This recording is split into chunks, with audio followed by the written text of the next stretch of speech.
Welcome to the Georgian Dream podcast. I am Tamar Taliashvili. Here we bring you top political discussions about Georgia with regional and international dimensions. Let us, with no further ado, go into the discussion with Professor Georgian Khelashvili, Vice Chair of the Committee for International Relations of the Parliament of Georgia.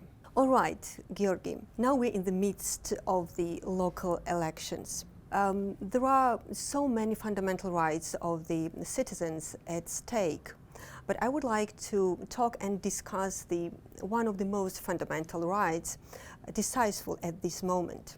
It is citizens' right to make an informed decision during the elections.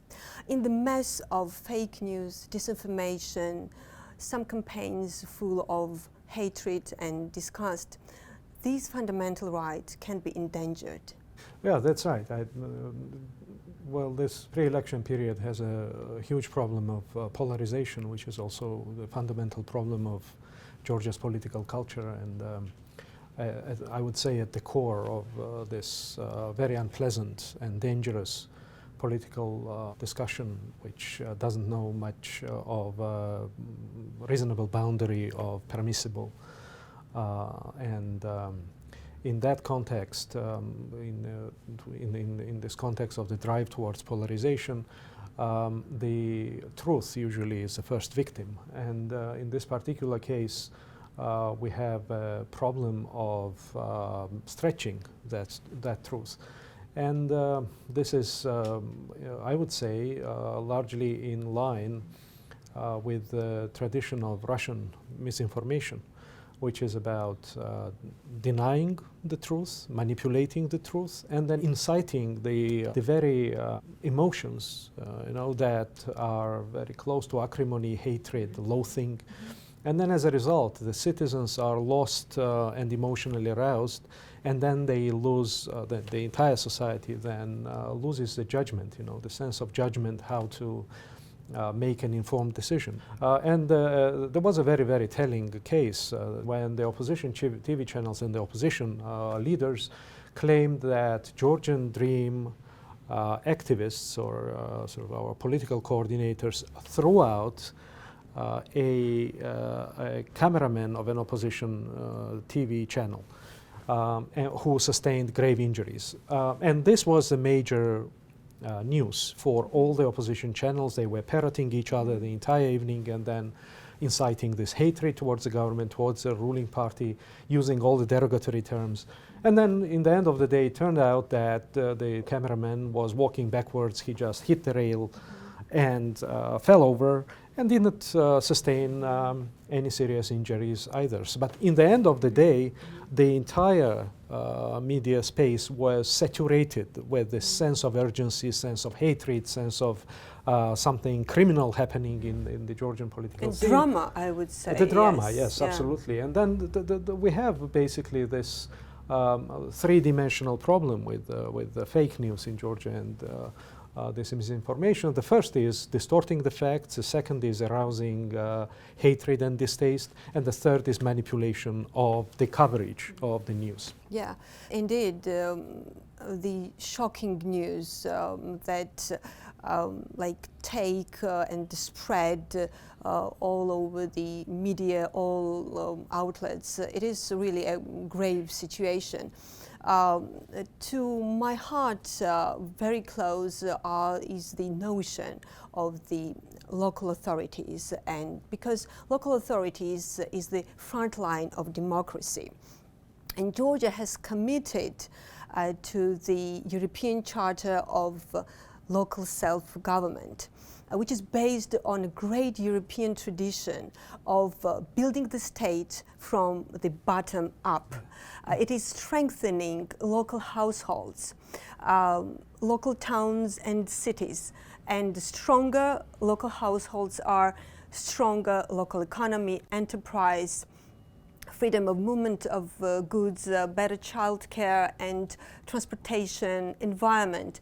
A lot of issues are at stake at the local level. And I'm so much concerned about the attempt of the radical and major opposition parties to dilute the society and call or translate the local elections into the referendum at the federal level. Well, you are getting at the very, very heart of the problem. The point is that if you are discussing the needs of people in everyday lives, in local communities and so on, which is the essence of municipal local elections, right?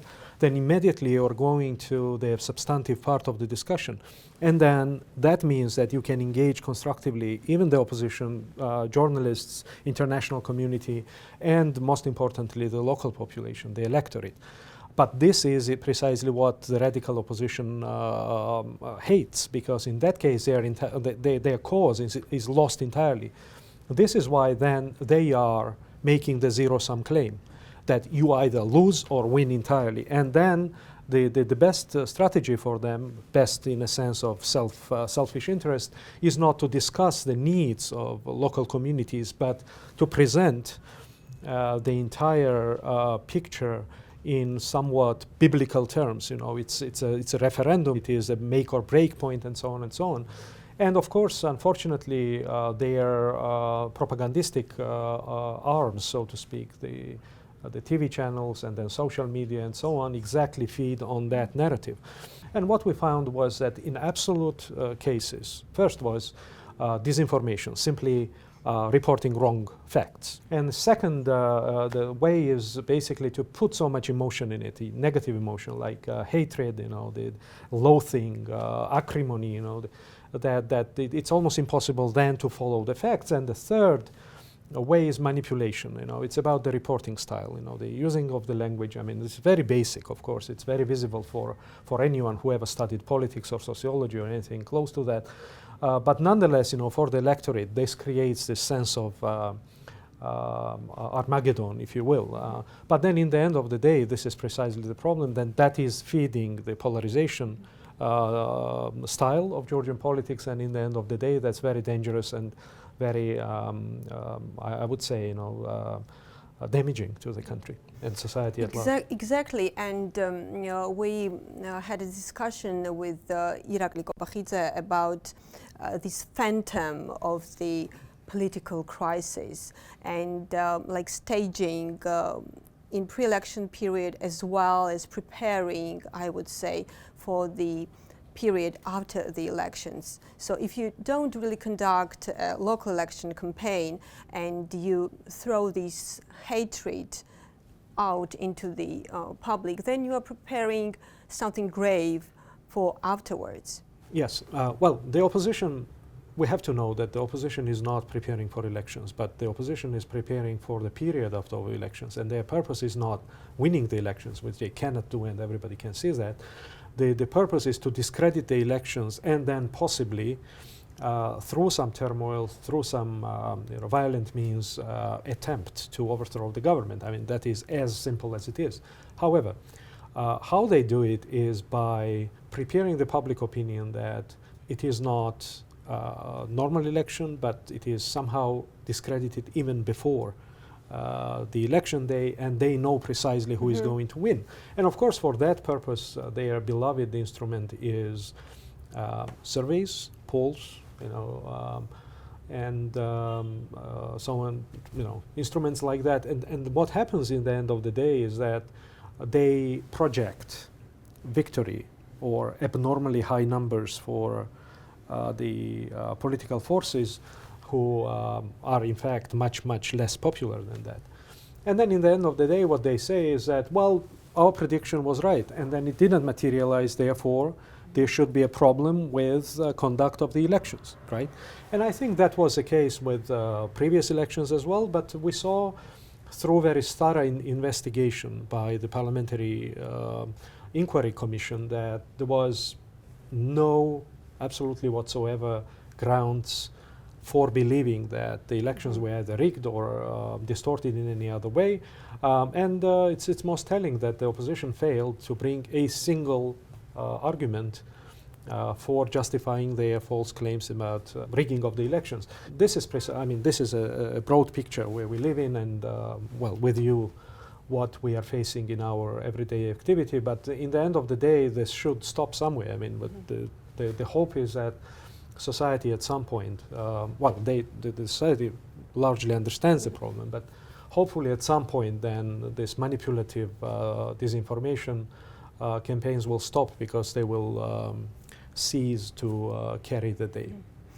Definitely, and this attitude towards creating the crisis, an atmosphere of crisis, is detrimental to the progress in the region. In fact, it is only in the interests of the Russian Federation. It is so much uninvited by the Georgian people. And friends of Georgia in US, in Europe, they call upon the radical politicians and radical opposition parties to try not to escalate and polarize the pre-election situation in Georgia. So we will meet after the elections in our podcast, and we will meet in good health and in good spirits.